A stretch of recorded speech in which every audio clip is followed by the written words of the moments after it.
Hi kindergarten, it's Dr. Hickson and it's time for our reading lesson.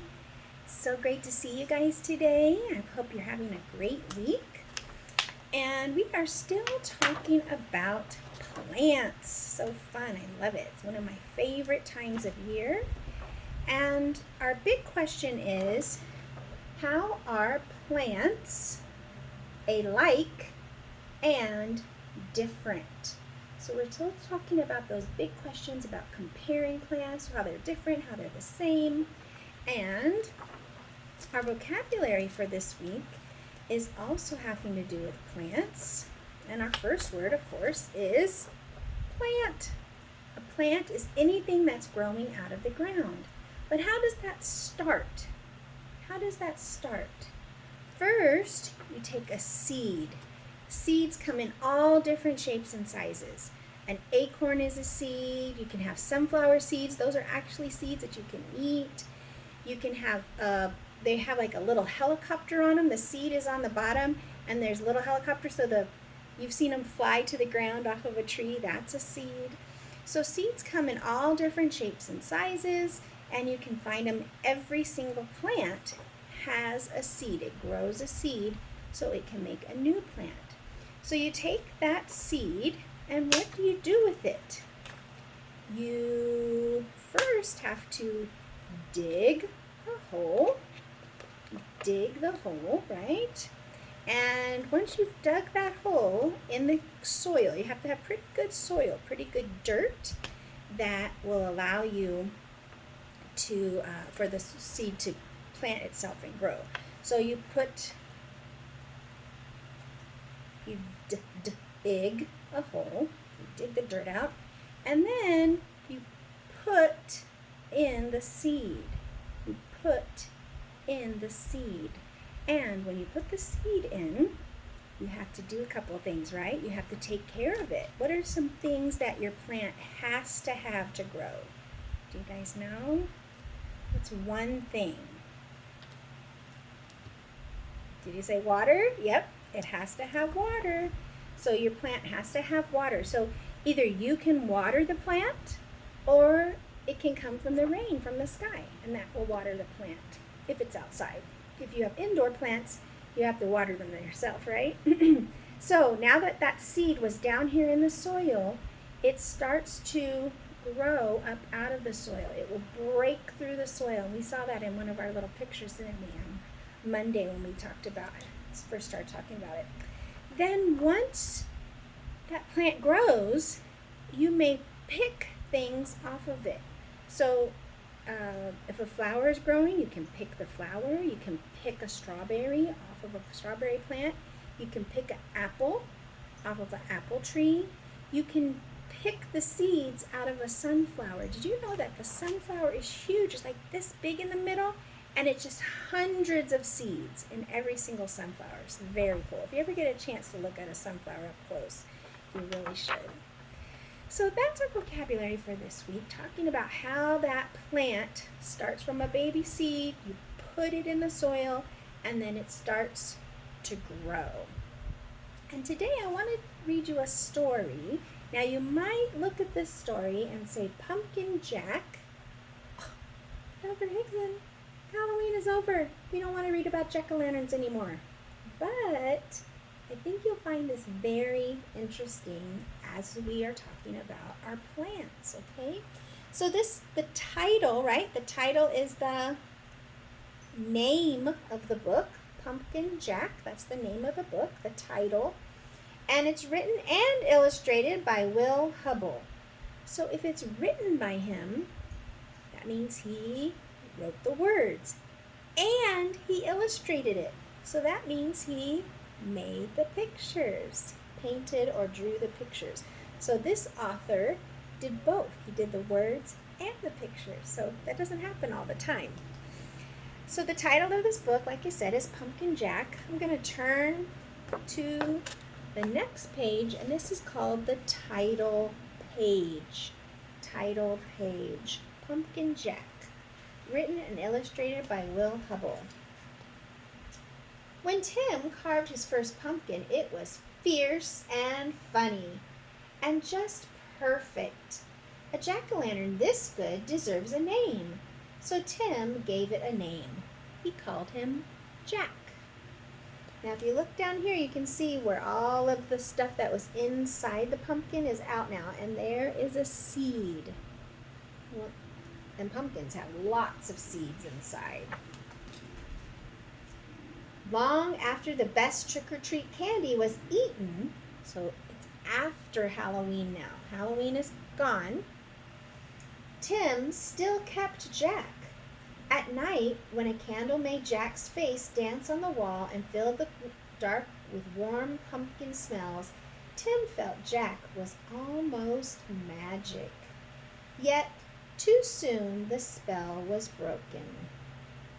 I wonder what that means. The spell was broken. Is something going to happen to Jack? So this is, you can see the back of the pumpkin, but the light inside is making this have a shadow effect or a face on the wall. That's from the light being inside his Jack. This pumpkin is beginning to rot, announced Mom. It's time to throw it out. Aw, Tim knew it was useless to argue.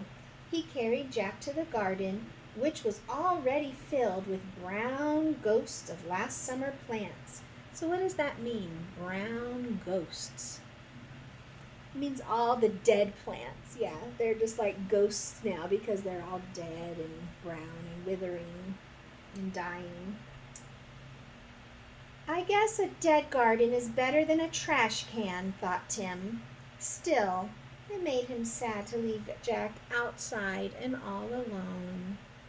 So do any of you have a pumpkin that's getting rotten, starting to fall and not be good anymore? Let's see what happens to Jack. Whenever chores or play brought Tim to the garden, he looked at Jack. Every time Jack was a little bit different. He became wrinkled and his fierce smile began to look silly because it's like flopping over. Now you can see here's all the leaves, right? Because this is what time of year? What's the setting of this story? The setting is the fall and outdoors. Ooh, look at Pumpkin Jack now. Mold spread over Jack's bright orange skin. As the days turned colder, Jack began to get flatter and flatter. He wasn't up high anymore. Now he's like sinking down into the soil. You know you never touch mold, right? If you have moldy stuff in your refrigerator, gotta throw it out. Winter began. Soon Jack was hidden beneath the snow, and Tim actually forgot about him. The cold, heavy jacket days came, snowmen and sliding days, indoor days, Thanksgiving, Christmas, and even Valentine's Day. Valentine's Day is all the way in February. When all of these days had passed and the March winds melted the snow, Tim found Jack. So this is what time? It was the fall when we had the leaves on the ground, right? Now there's snow on the ground. What season is that? Winter, spring, summer, or fall? Winter, yep. There wasn't much left, just a faded and crumpled pumpkin skin and a stem and a few seeds. Jack's Halloween magic was a long memory now. Tim scraped a thin blanket of earth over the last bits of his pumpkin seeds. Goodbye, Jack, he whispered. So he buried it. Remember what we've been talking about? If you put the soil on top of a little hole, or you just put the soil on top of the seed, it's going to happen. When spring turned barefoot warm, a tiny sprout appeared where Jack had been. Where Pumpkin Jack was, there's a sprout now. A sprout means the first beginning of a plant. So just when it's very tiny, we call that a sprout. It means it's just coming up out of the soil. When spring turned barefoot warm, a tiny sprout appeared where Jack had been. Tim found it and guessed what it was. What is it? Is it a seed? A seed had grown. Look, you see the little sprout? In the days that followed, Tim weeded and watered. So you have to get rid of the weeds. Weeds are bad plants that will take away the minerals and the different good things from the soil. So you have to take those out. Tim weeded, took the weeds, and watered and watched the sprout. Slowly and steadily, the plant changed and grew. It branched and spread a web of vines over the ground, but no pumpkins came. So it's a vine. So a pumpkin seed doesn't turn into a tree or a bush. It turns into what we call a vine, a very long stem that's close to the ground. Goes all out long. The days turned hot. Flowers opened on the plant each morning, yellow stars that twisted shut forever in the afternoon. Still, there were no pumpkins. So here's the flowers. We actually call those blossoms. So the blossoms are coming out of the vine. Finally, Tim found a little green ball growing behind a crumpled blossom. So there's the flower, and then connected to the bottom of that flower, a little green pumpkin started to grow. Well, a little green ball. By August, the plant had spilled onto the lawn. Tim's favorite game became pumpkin hunting. He carefully waded among the leaves, searching for green pumpkins like hidden treasures. So they're you can see one's here, a green pumpkin. They're kind of hard to find because they're down underneath now. You can see here's a blossom. The blossom is gone, and now the little green ball is growing right there. School began again, and the days cooled. Tim had less time to visit the garden. When he did, the pumpkin plant seemed tired. There were very few new leaves, and the old, tattered ones no longer hid the fat green pumpkins. Then one October morning, it's October now, Tim woke to see frost coating the garden. Frost is like ice, like frozen water, ice. The frozen plants seemed to change pale blue glass. Look at that. Now they almost look like a blue with the frost on them. So it has to be very cold at night, right, for there to be frost, for there to be ice on the plants. After school, Tim discovered what the frost had done. The pumpkin plant's leaves were totally limp. They were just all were like dying. And wet as paper. It was dying. Tim searched among the withered leaves for the unripe pumpkins. So they're not ripe yet. They're not ready to be totally grown.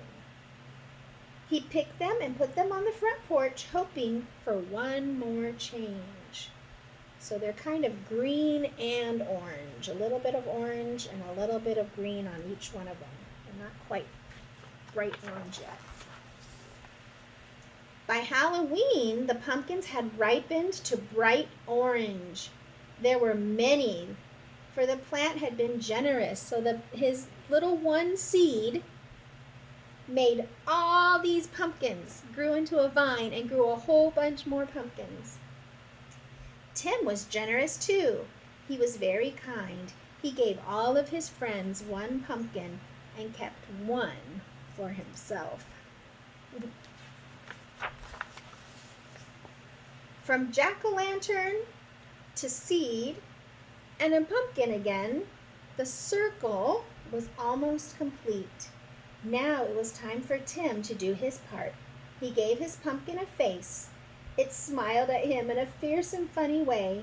Tim smiled too and said, "Welcome back, Jack." So Jack came back. Isn't that a great story? So it's talking about how a plant can become a plant, then the seed comes out, the seed goes back in the ground, and then it starts all over again. We call that a cycle, the life cycle of a plant.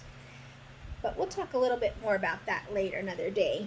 But today I wanted to show you this and talk a little bit about different plants and what we do with them. So he used his plant. You can cook a pumpkin plant. And what did he have to do first? Did he have to dig the plant out of the ground, or was it on top of the ground? It was on top of the ground. So he picked it. What do you pick from a pumpkin plant? You pick pumpkins, of course.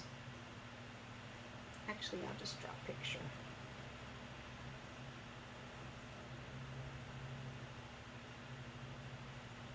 Okay.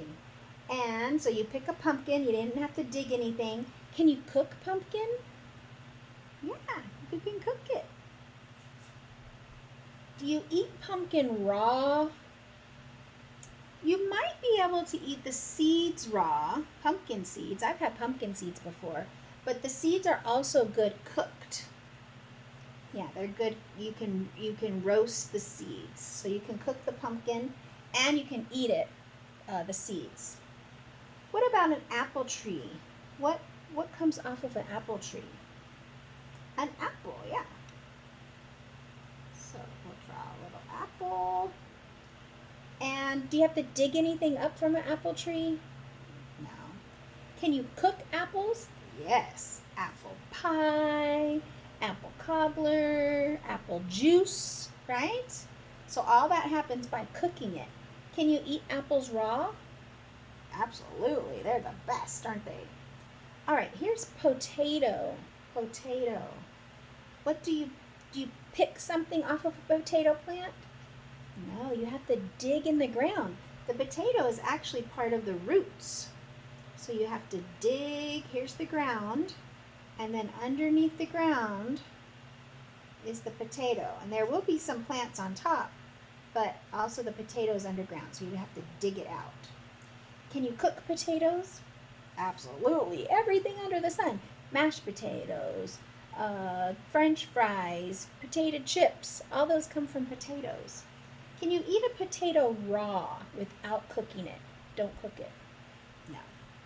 No. I'm going to put X. All right, oak tree.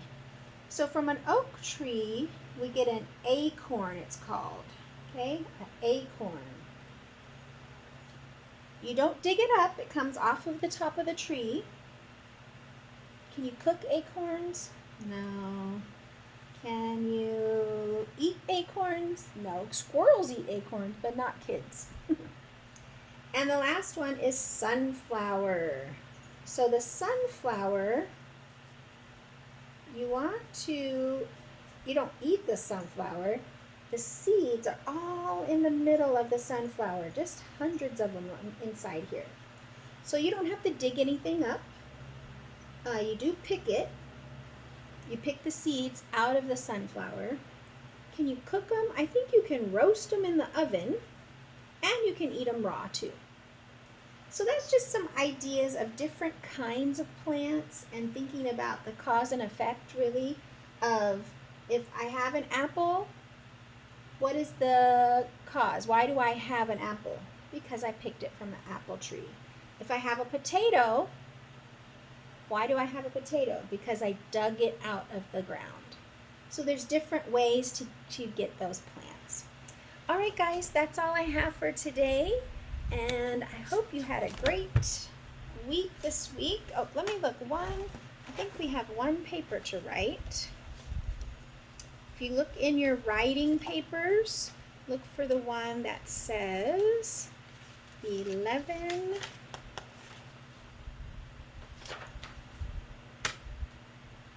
Oh, I think it has the wrong date on